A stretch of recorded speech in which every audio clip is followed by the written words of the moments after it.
Ladies and gentlemen, I am your host Double Tap, and this is Aussie Game Rants.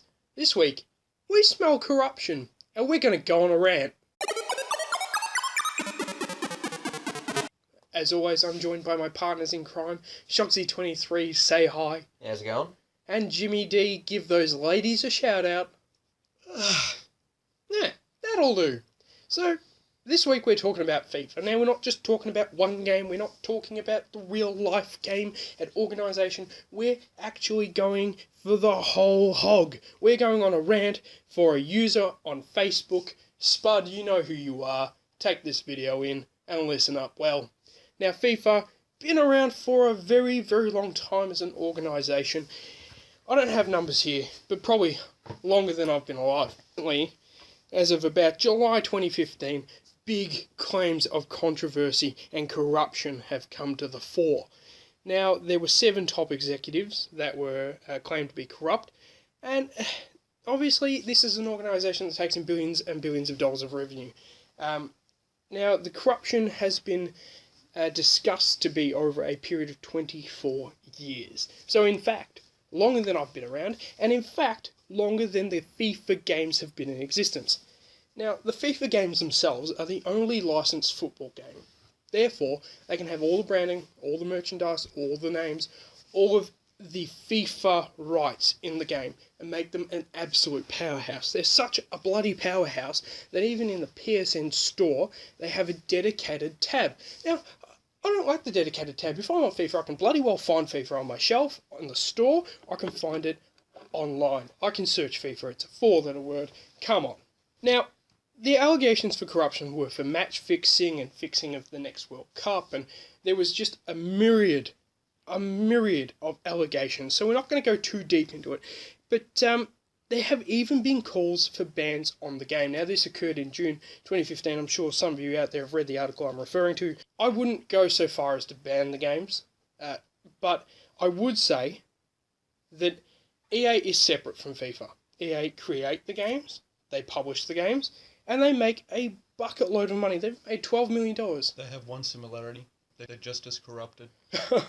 We won't get into the EA's corruption at this point in time. We know that they do like to publish unfinished games, that's for damn sure. It's some of our favourite game franchises, and they drive them into the bloody ground. While we're on the rant, let's do it. So in 2013 alone, EA made $12 million off FIFA. That's 2013. Clearly we can extrapolate that to get ridiculous amounts of money. And then, of course, some of that money goes back to FIFA because they have licensing agreements. Now that makes FIFA this multi-billion-dollar company with corruption somehow linked to this video game that people still buy. Every year, year in and year out, they are buying this content, and there's no difference from last year. But recently, FIFA 16 has been announced. It will come out on the 25th of September. I believe that's the date in Australia as well. And there have been big changes. Now, none of us here are religious FIFA fans, but we have played a bit of FIFA, and you'll be seeing some footage. So, Jimmy D, what are these changes I'm talking about? To be honest, I couldn't really see a change. The graphics have been updated, as they do every year, but the roster has been updated. And if that's the big changes that they're on about, it's the same as every other year. There's one big change you're missing there. Women. For the first time in any soccer game, we have women players in a women league. And that's fantastic. All you feminists out there should be psyched and pumped about this equality finally in video games. And no, they're not half naked. They're clothed. They are impeccably designed. However, this was awfully convenient with the timing of the allegations of corruption. So, in saying that, what do we think about the FIFA games themselves? I find they're very hard to control. I can't tell a lot of difference between the 2014 game that I've last played and the game that I played in 1999. Sure, characters are played and the controls are slightly different and the graphics are slightly better, but that was quite a while ago. That was about it. Now, I'm more of a Pro Evolution Soccer player. I will say that was my big soccer game. I can't honestly tell you why. PES is like coming home in a soccer game. FIFA, it just drives me absolutely nuts. And yes, there are some great players out there who will listen to this video and absolutely trash us in the comments, and go for it. I love to hear your opinions. But honestly, you're supporting a corrupt organisation that puts out a new game every single year and doesn't get criticised for it, whereas the big franchise Call of Duty gets absolutely smashed for it. But there's big differences, isn't there, Shogsy? God, isn't there ever? You get the same crap over and over again with FIFA. It's just minor details. That's barely any change. Whereas Call of Duty, you get new features in every single game. You get completely different maps a lot of the time.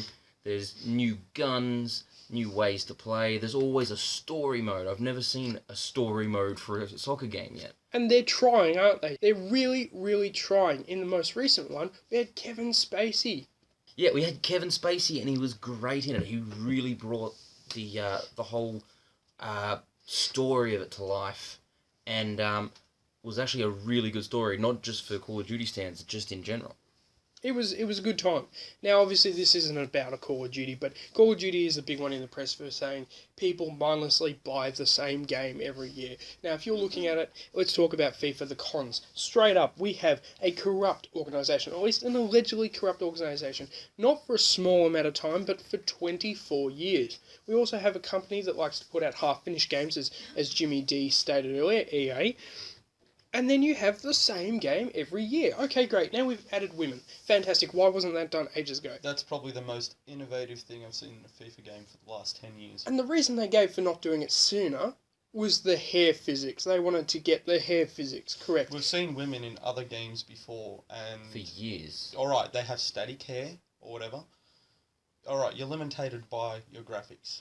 But you put something in We do there. understand that.